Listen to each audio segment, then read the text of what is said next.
Assalamualaikum warahmatullahi wabarakatuh. Pada kesempatan ini atau pada video kali ini saya akan menjawab soal-soal yang sudah dibuat oleh Bapak Ato, yang dimana soal-soal ini diperuntukkan untuk menjawab atau memenuhi tugas ulangan akhir semester saya dengan mata kuliah Hukum Islam. Sebelumnya izinkan memperkenalkan diri terlebih dahulu. Nama saya Muhammad Rafi Widiawan dari Fakultas Ilmu Sosial, jurusan hukum ya, angkatan 24 dengan NIM 240712608668. Oke, baik. Masuk ke pertanyaan yang pertama. Jelaskan alasan akademik perlunya mempelajari hukum Islam. Oke, alasan yang pertama adalah alasan sejarah atau alasan historis. Ya, di mana hukum Islam ini sudah menjadi hukum positif ya, sejak kerajaan-kerajaan Islam mulai berdiri. Contohnya itu ada Samudra Pasai, terus Aceh, Demak, dan lain-lain. Kemudian, pada era kolonial Belanda, tepatnya pada tahun 1800-an, itu sudah ada yang namanya peradilan agama Islam. Kemudian alasan yang kedua adalah alasan demografis. Sebenarnya kita ketahui ya, bahwa penduduk Islam ini rata-rata adalah mayoritasnya itu beragama Islam. Bahkan Indonesia sendiri menjadi jumlah penduduk Muslim terbesar di dunia.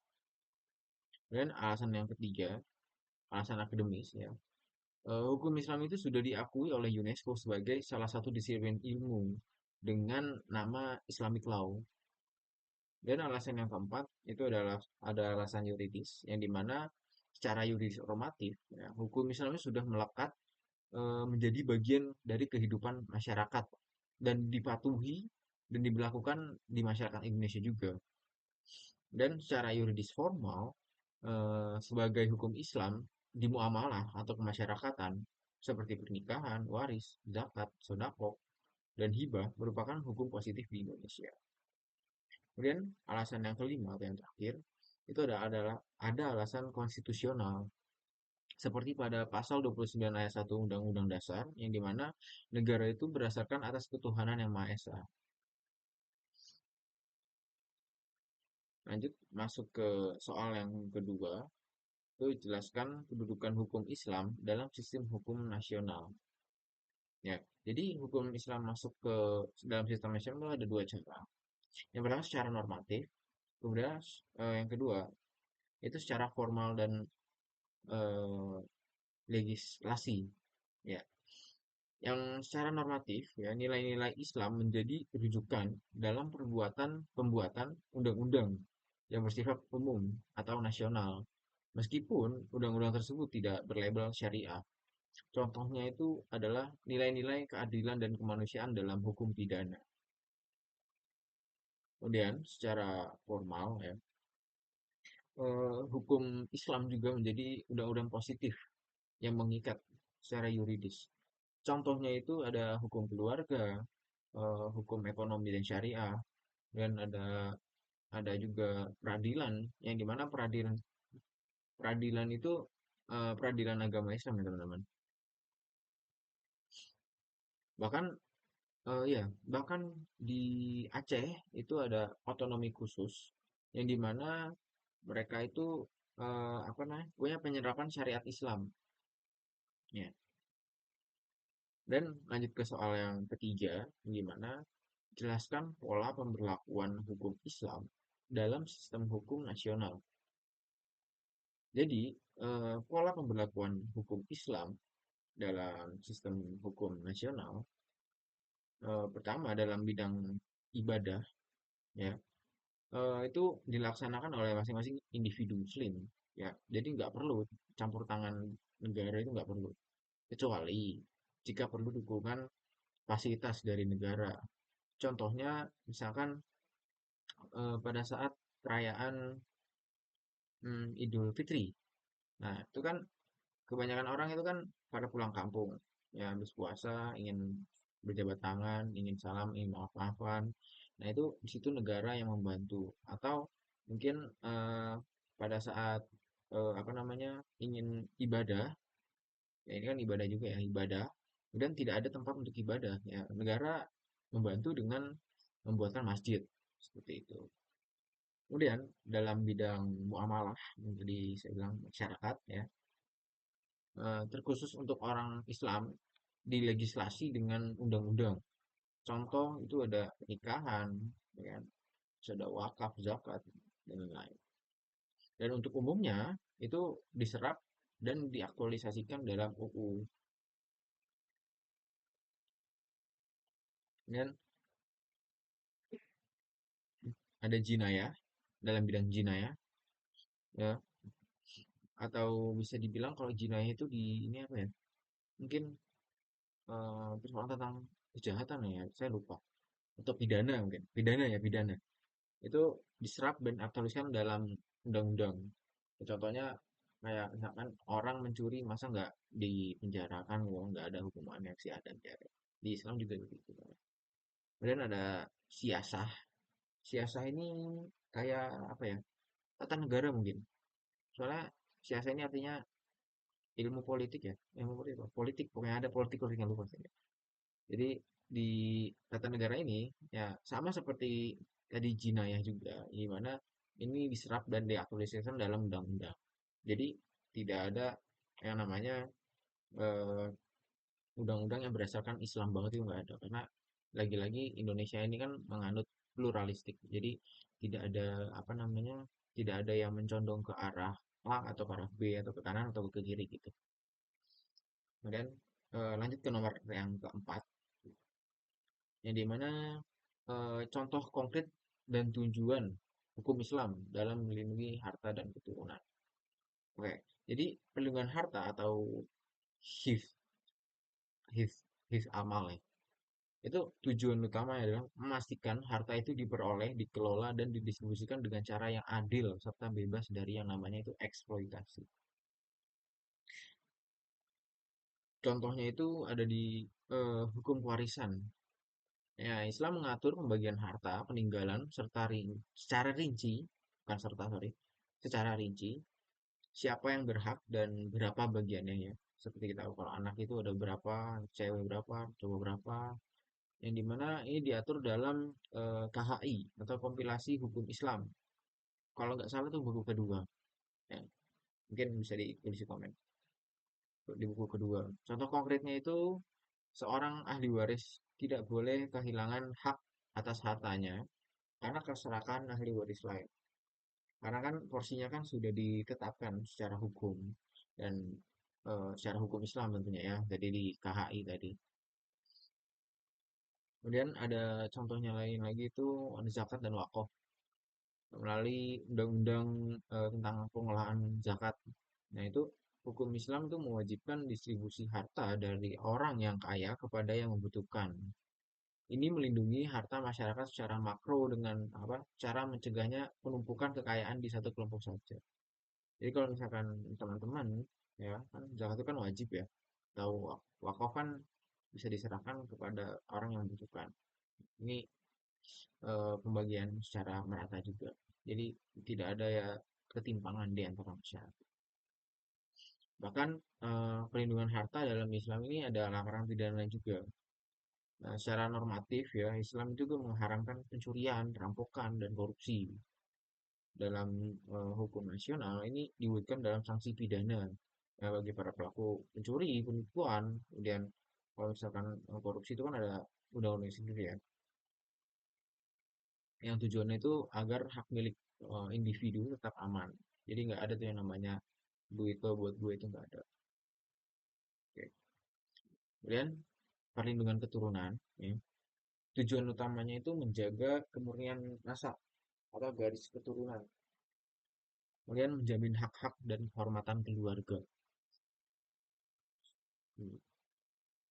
Yang pertama itu dari legalitas perkawinan ya berdasarkan undang-undang tentang perkawinan. Tentunya pernikahan itu harus sah menurut agama dan dicatatkan oleh negara. Contohnya itu contoh dari aturan itu melindungi keturunan agar memiliki status hukum yang sah dan jelas. Sehingga anak tersebut itu memiliki hak waris dan perwalian yang sah di mata hukum. Jadi eh, ini menandakan bahwa eh, peraturan di Indonesia ini memiliki kepastian, memberikan kepastian kepada si anak tersebut. Kemudian ini juga melindungi apa namanya kewajiban nafkah untuk anak ya dalam hukum Islam ya dan KHI meskipun terjadi perceraian seorang ayah tetap wajib membiayai hidup anaknya. Contohnya itu peradilan agama dapat memberikan putusan nafkah kepada anak ya yang mengikat bagi mantan suami untuk menjamin tumbuh kembang generasi penerus. Ya, masa iya anak udah kawan istri udah cerai gitu kan terus anak ditinggalin itu kan enggak. Jadi melindungi si anak juga. Nah, kemudian kalau misalkan ada pertanyaan, yang luar kawin gimana bang? Oke, jadi setahu saya yang anak di luar kawin ya untuk waris ini itu dari putusan MK tahun 2010 ya. Saya lupa itu nomor berapa. Ini 2010. Anak yang lahir di luar perkawinan ya secara resmi gitu, pada tahun 2010. Saya lupa kasusnya siapa ya. Sekarang memiliki hubungan perdata dengan ayah biologisnya selama dapat dibuktikan secara ilmu pengetahuan atau dengan tes DNA. Ini adalah bentuk perlindungan keturunan agar anak itu mendapatkan hak perlindungan dan identitas dari ayah. Dan masuk ke nomor 5. Jelaskan kenapa ijma dan kias harus di samping Al-Quran dan Al-Hadis sebagai sumber hukum Islam. Jadi kalau misalkan saya sebelum masuk ke penjelasan, saya mendeskripsikan uh, ijma kias itu berada di bawah Al-Quran dan Hadis. Jadi ya yang pertama alasan pertama eh, keterbatasan teks ya sama keterbatasan masalah yang ada di sosial ini. Al-Quran dan hadis ini teksnya kan sudah final ya. Karena berhentinya itu setelah Rasulullah SAW itu wafat. Sementara permasalahan manusia ini makin banyak, makin amburadul. Kayak makin ada aja gitu tiap hari. Dan ini tanpa batas gitu. Al-Quran dan hadis itu kan memberikan prinsip-prinsip umum, secara umum. Dasarnya itu apa? Nilai-nilai dasarnya itu ada di Al-Quran dan hadis. Kemudian, ijma dan kias fungsinya adalah sebagai instrumen untuk menarik hukum dari prinsip dasar-dasar yang tadi di Al-Quran dan hadis untuk diterapkan pada kasus-kasus yang baru atau yang tidak disebutkan secara tekstual seperti masalah teknologi, kedokteran modern, dan ada ekonomi digital. Dan fungsi yang kedua itu adalah eh, sebagai pemersatu. Ya ijmanya sebagai pemersatu, khususnya ijma. Iya ijma aja nih. Iya ijma aja. Ijma itu diperlukan untuk menciptakan kepastian hukum dan mencegah perpecahan umat. Di mana ketika muncul masalah baru, para ulama ini melakukan istihad. Jika seluruh mujtahid tadi bersepakat pada satu hukum, maka hukum tersebut menjadi mengikat dan memiliki kekuatan hukum yang sangat kuat.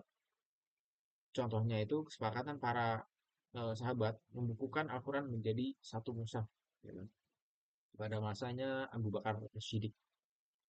Hal ini tidak diperintahkan oleh Nabi, tapi dengan melalui ijma ya menjadikan landasan hukum yang menjaga keutuhan agama. Nah kan dulu kan masih lembar-lembaran kan, yang disatukan gitu. Kemudian ada fungsi kias, di mana sebagai analogi sebagai jembatan logika. Kalau misalkan tadi ijma adalah kesepakatan, maka ini adalah landasan yang di bawahnya. Kias diperlukan untuk memperluas jangkauan hukum melalui persamaan alasan. Kias memungkinkan kita untuk menghukumi sesuatu yang baru dengan menyamakannya dengan hukum yang sudah ada dalam Al-Quran atau hadis. Karena memiliki karakteristik atau dampak yang sama. Contohnya itu pengharaman narkotika. Ya. Jadi Al-Quran itu hanya menyebut khamr atau minuman keras sebagai haram yang memabukkan. Nah, dalam kias, ya, narkotika ini dihukum haram karena memiliki alasan hukum yang sama, yaitu merusak akal dan memabukkan manusia. Ya, bayangkan saja kalau misalkan Hammer, ntar orang bilang Hammer sama narkotika beda dong. Dialog kan semua Hammer. Kias enggak. Kias lagi, sorry. Narkoba enggak. Ah, itu orang gendeng. Jadi persamaannya begitu guys. Buat analogi.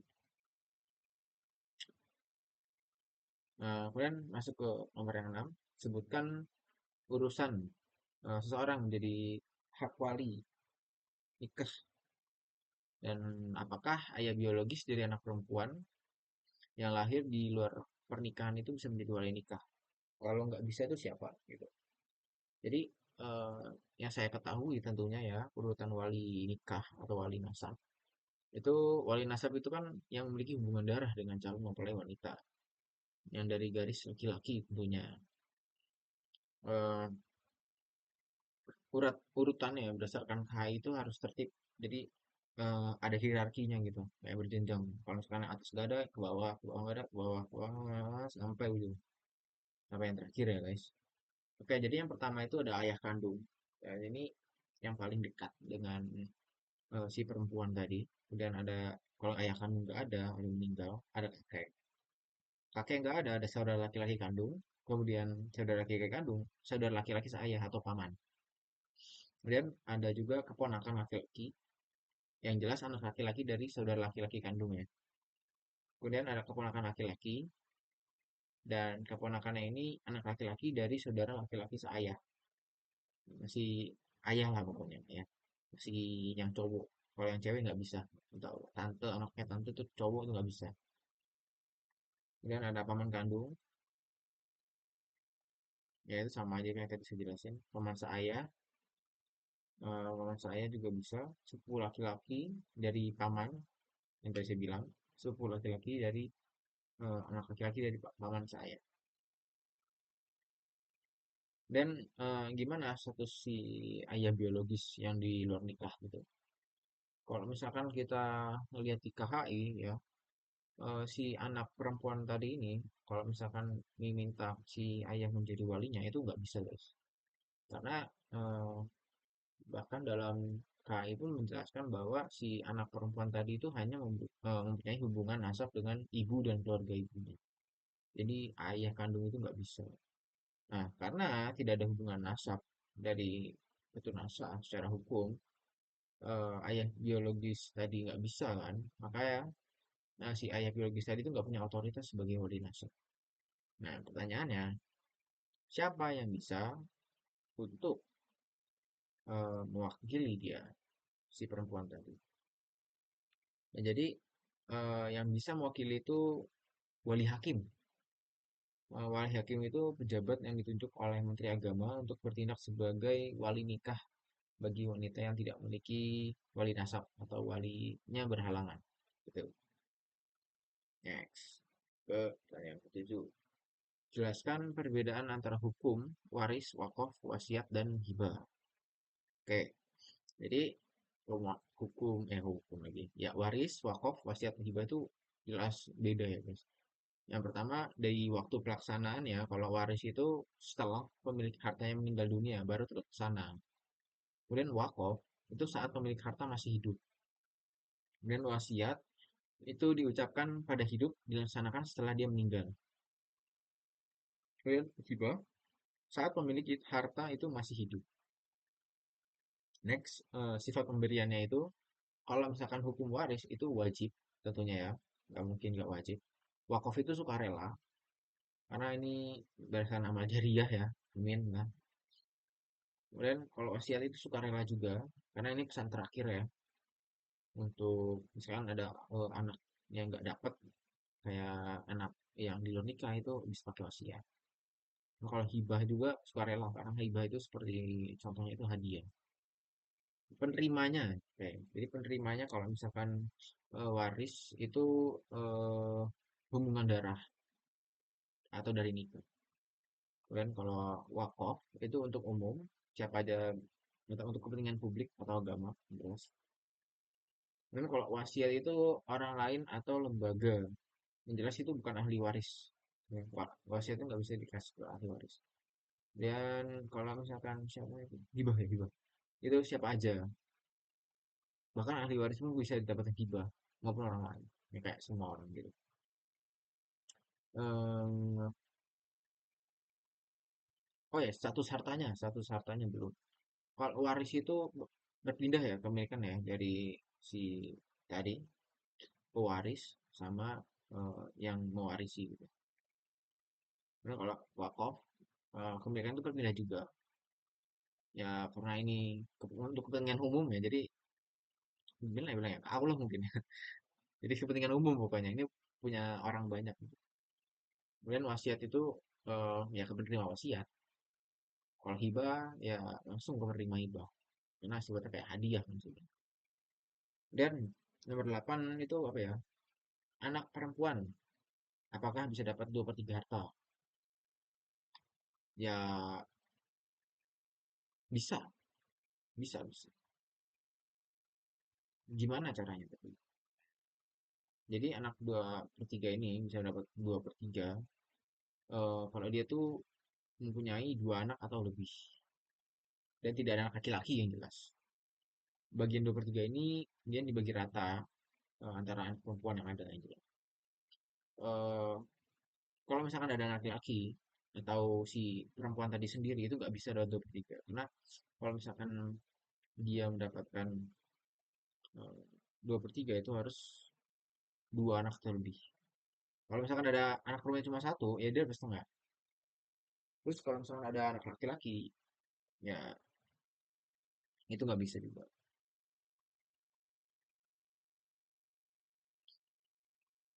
Kemudian nomor 9, oh, apa sebabnya sering terjadi gugatan terhadap harta yang diwakafkan oleh seseorang kepada seseorang dia yang diwakafkan oleh orang yang telah meninggal dari ahli warisnya. Jadi ahli warisnya nggak terima. Sejauh yang saya tahu ya, jadi dari banyaknya kasus, kebanyakan itu eh, si ketika pewaris atau yang memberi waris itu meninggal, itu kurangnya apa ya komunikasi mungkin sama sosialisasi sama keluarganya. Jadi kayak tiba-tiba udah meninggal, loh kok diwakafkan gitu. Kok tanah saya ya.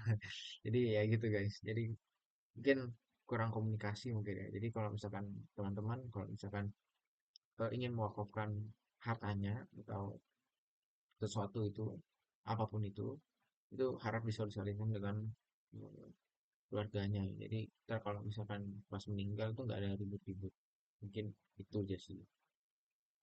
Karena dari banyaknya berita, dari banyaknya pengalaman yang saya dapatkan di apa namanya di hidup saya ya, itu ya orang nggak komunikasi nggak apa tiba-tiba karena pindah gimana anak-anak kesel gitu kan karena dia nggak tahu kayak "Loh, kok bisa nanti ini gimana gitu karena mungkin anak itu mikir oh, bahwa tanah ini atau yang sesuatu yang diwakafkan itu menurut dia berharga. Ya, kalau misalkan bapaknya nggak ada ini bisa jadi sesuatu aset gitu.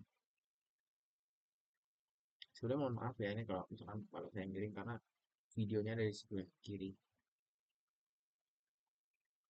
Nggak tahu kenapa ya kan di kiri nih. Ya, sorry. Tuh, ini ada. Berapa? Oke, jadi masuk ke nomor 10. Sebutkan jenis-jenis jual beli yang dilarang dalam Islam. Oke, yang pertama itu ada yang kita tahu ya riba. Riba itu nggak boleh. Itu riba itu definisikan sebagai keuntungan tambahan yang diperoleh dari pinjaman atau hutang. Kayak misalkan saya minjem 3 juta, kemudian saya minjem 3 juta, kemudian pokoknya lu balikin ke saya itu 3.500.000 sebagai bunga tambahan 100.000 gitu. Nah, itu nggak boleh guys. Karena riba ini dianggap sebagai eksploitasi dan ketidakadilan dalam transaksi keuangan. Oleh karena itu, dalam sistem ekonomi syariah, menekan pentingnya transaksi yang adil dan menyarankan untuk menghindari praktik riba. Gitu guys. Kemudian ada eh, ketidakjelasan dan atau ambigu dalam kontrak itu nggak boleh guys. Jadi kalau misalkan sebutan dalam Islam apa? Go, goror, goror, ga, go, Goror ya, garar, goror, garar kayaknya. Jadi goror ini di Islam itu menunjuk pada ketidakpastian, penipuan, ya penipuan. Resikonya itu dalam bahasa ini sangat ya menguntungkan satu pihak, di pihak lain dirugikan gitu. Eh, di dalam konsep goror ini ya melarang penjualan barang yang belum ada, seperti panen yang belum dipetik atau ikan yang belum ditangkap itu kan nggak pasti ya, kayak menimbulkan ambigu kayak ini nih saya punya tanah 5 hektar misalkan dengan hasil buah sekian sekian sekian. Nah, terus pembelinya itu langsung beli karena kayak ya udah itu kan dapat segitu gitu. Ternyata pas pada panen itu cuma setengahnya dari omongan dia bilang. Atau mungkin contoh yang lain itu tanggal pengiriman di masa depan. Ini kayak wow.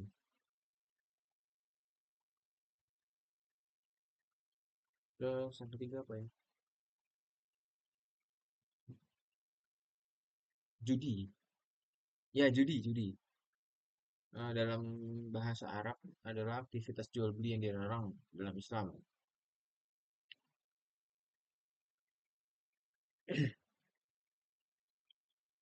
Dan apa jual beli yang mengancam juga nggak boleh guys. Karena dalam transaksi itu kan harus balik lagi harus adil, terus nggak boleh ada pengancaman terutama ya. Jadi kalau misalkan ada pengancaman itu janganlah langsung skip. Dan apalagi jual beli yang tidak adil juga tadi udah bilang ya, tidak adil itu banyak. Tidak adil juga nggak boleh. Dan yang penipuan penipuan boleh nggak boleh. Terus termasuk eksploitasi ya, eksploitasi itu kayak waduh gawat nih orang. Udah mah nggak adil, eksploitasi pula orang udah miskin tambah miskin. Terus yang terakhir itu monopoli guys, nggak boleh. Jadi monopoli ini kan eh, penimbunan barang ya, atau makanan. Contohnya jual belinya itu saya punya ini deh tumbler silverware gitu. Demandnya lagi tinggi nih. Nah, supply-nya masuk ke kita semua nih. Kita sebagai penjual masuk semua ke kita. Kita tahan, kita pokoknya sampai besok sampai kapanpun kalau misalkan harga ini ya, tinggi baru kita jual. Itu nggak boleh. Praktek monopoli itu di Islam nggak boleh. Mungkin itu sih yang saya tahu. Kalau misalnya ada ini komen dulu aja deh. Terus ke nomor 11 sistem bunga itu kan mengandung riba. Kenapa dalam ah kenapa tidak dipakai dalam pengacara syariah? Terus gimana gitu cara memberikan keuntungan kepada nasabah? Kalau misalkan di teman-teman tahu itu kan kalau misalkan kita nabung-nabung di bank-bank konvensional atau biasa ya bukan syariah tentunya itu kalau misalkan kita naruh 100 juta ya besoknya itu bisa nambah 100.000 setiap bulan misalkan 100.000 50.000 tergantung dari bunga yang disiapkan oleh bank tapi di bank syariah itu nggak boleh terus gimana caranya dia ngasih keuntungan.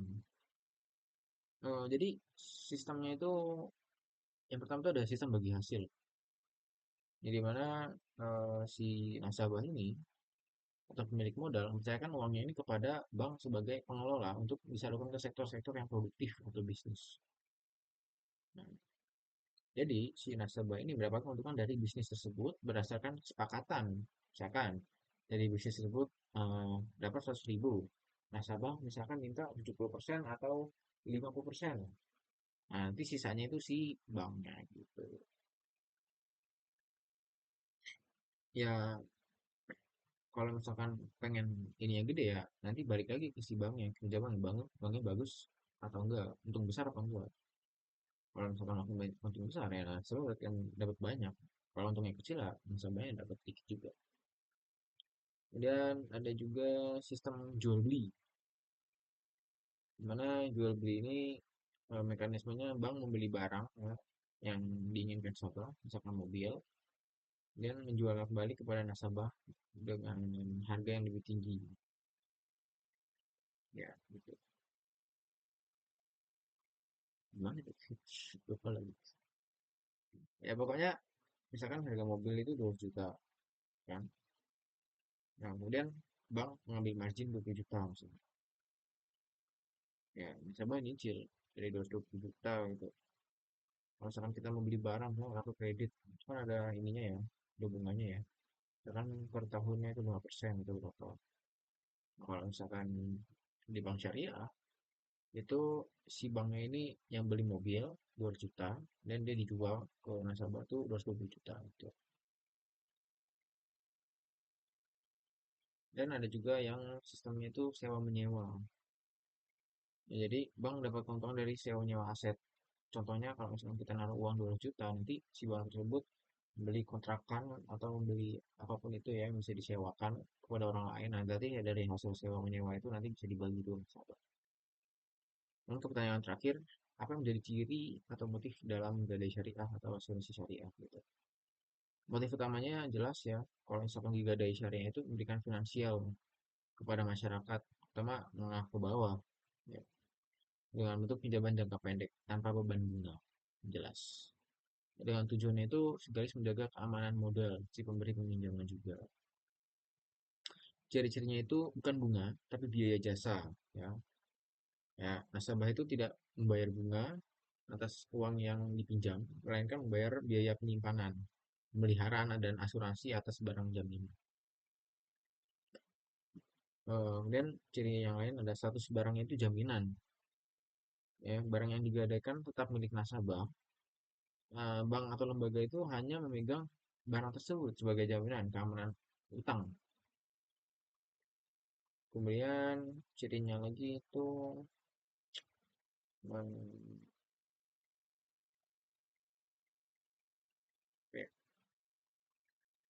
oh, ini akadnya yang digunakan itu akad pinjam pokok ya dengan eh, ya pinjam pokok, terus ada juga penyerahan jaminan atau sewa tempat atau jasa titik.